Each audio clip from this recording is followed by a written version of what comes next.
नीतीश कुमार, जिन्हें बिहार के लोग विकास बाबू के नाम से भी बुलाते हैं, यह सच है कि नीतीश कुमार के कार्यकाल में बिहार में कई काम हुए।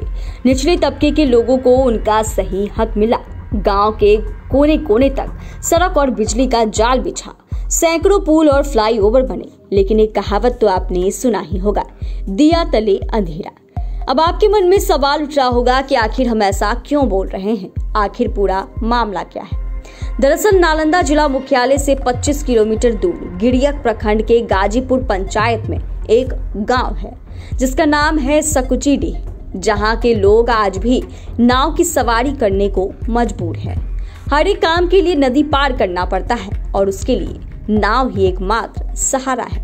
ग्रामीणों ने बताया कि प्रति घर 100 से 200 चंदा करके उन लोगों ने नाव खरीदा। इतना ही नहीं, बल्कि प्रतिदिन बच्चों को अपने स्कूल जाने के लिए नाव का सहारा ही लेना पड़ता है।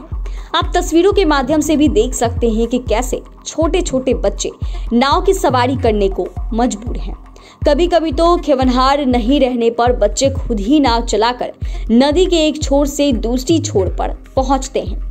नदी के जलस्तर में अगर वृद्धि होती है तो इस समस्या और अधिक गंभीर हो जाती है।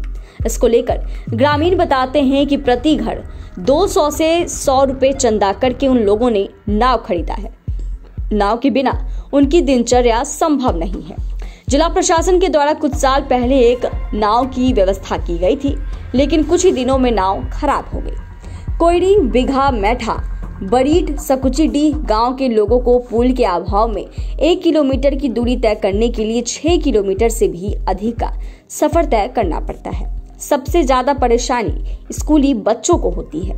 एक पुल 5 किलोमीटर दूर गोवर्धन बिघा में है तो दूसरी तरफ पुल 8 किलोमीटर मानपुर में है।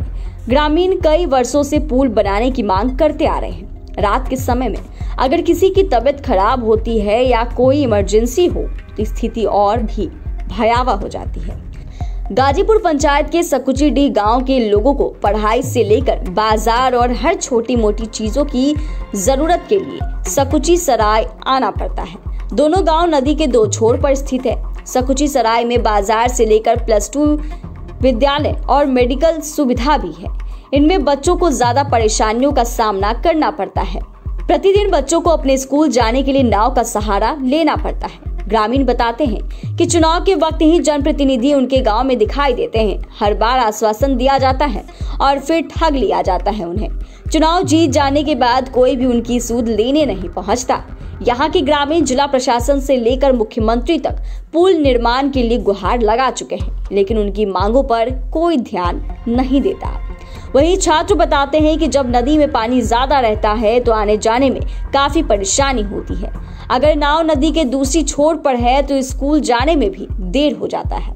सड़क से लेकर जाने में काफी समय लग जाता है। बरसात में जब नदी उफान पर रहती है तो स्कूल भी छूट जाता है और हर दिन 150 से भी अधिक बच्चे नाव से सफर तय कर सकुचीडीह से सकुची सराय जाते हैं। नाव खेवने वाला जब कोई नहीं रहता तो बच्चे खुद से नाव खेवकर नदी पार करते हैं। हालांकि देखना होगा कि अब नीतीश कुमार की नजर इस पर या इस गांव पर कब पड़ती है, कब तक गांव वालों की आवाज मंत्री और अधिकारियों के कानों में गूंजती है।